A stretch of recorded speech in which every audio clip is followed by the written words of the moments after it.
অনেকদিন ছুটি থাকার পর যখন স্কুল খোলা হয় তখন টিচার অ্যাটেন্ডেন্স রেজিস্টার নিয়ে ক্লাস 12 এর ঘরে যায় এবং দেখে ওখানে শুধুমাত্র একটি স্টুডেন্ট ছিল। এটা দেখতেই মাস্টারের রাগ উঠে যায় আর বলে 32 জন স্টুডেন্ট এই ক্লাসে আর তুমি শুধুমাত্র একা এসেছো, তোমাকে একা আমি কি পড়াবো, এখন তুমিও চলে যাও। বন্ধুরা কেউ আসেনি, এই বালকটি একা এসেছে, তার মানে তুমি বুঝে গেছো এটা লালটু ছাড়া কেউ নয়। লালটু ফটাকসে বলে ওঠে, স্যার আমাদের বাড়িতে দুধের ব্যবসা আছে আর 10টা গরু আছে।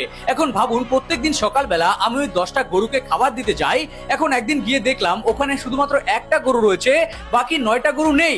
এখন ওই 9টা গরু কোথাও চলে গেছে, এর কারণে আমি ওই একটা গরুকে কি ক্ষুধার্ত রাখবো? বন্ধুরা মাস্টারের লালটুর এই এক্সাম্পল অনেক ভালো লাগে, তাই এরপর সে তাকে লাগাতার 2 ঘন্টা পর্যন্ত একাই পড়ায়। পড়ানো শেষ করে মাস্টার বলে, লালটু তোমার ওই গরুর কথাটা আমার অনেক ভালো লেগেছে, এখন তুমি বলো তোমার কেমন লাগলো আমার পড়ানো এবং আমি। লালটু অদ্ভুত বালক ছিল, তাই ফটাকসে বলে, স্যার আপনার পড়ানো তো ভালো লেগেছে কিন্তু আপনাকে ভালো লাগেনি। স্যার বলে, কেন, কি হয়েছে বাবা? লালটু বলে, স্যার 9টা গরু না থাকায় ওই 9টা গরুর খাবার একটা গরুর উপর চাপিয়ে দেওয়া উচিত নয়।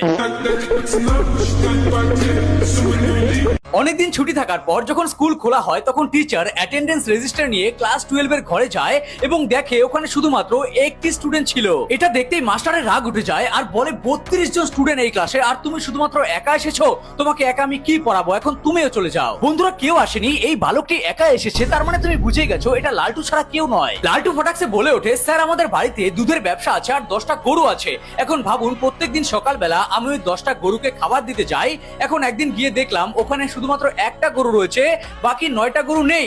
এখন ওই 9টা গরু কোথাও চলে গেছে, এর কারণে আমি ওই একটা গরুকে কি ক্ষুধার্ত রাখবো? বন্ধুরা মাস্টারের লালটুর এই এক্সাম্পল অনেক ভালো লাগে, তাই এরপর সে তাকে লাগাতার 2 ঘন্টা পর্যন্ত একাই পড়ায়। পড়ানো শেষ করে মাস্টার বলে, লালটু তোমার ওই গরুর কথাটা আমার অনেক ভালো লেগেছে, এখন তুমি বলো তোমার কেমন লাগলো আমার পড়ানো এবং আমি। লালটু অদ্ভুত বালক ছিল, তাই ফটাকসে বলে, স্যার আপনার পড়ানো তো ভালো লেগেছে কিন্তু আপনাকে ভালো লাগেনি। স্যার বলে, কেন, কি হয়েছে বাবা? লালটু বলে, স্যার 9টা গরু না থাকায় ওই 9টা গরুর খাবার একটা গরুর উপর চাপিয়ে দেওয়া উচিত নয়।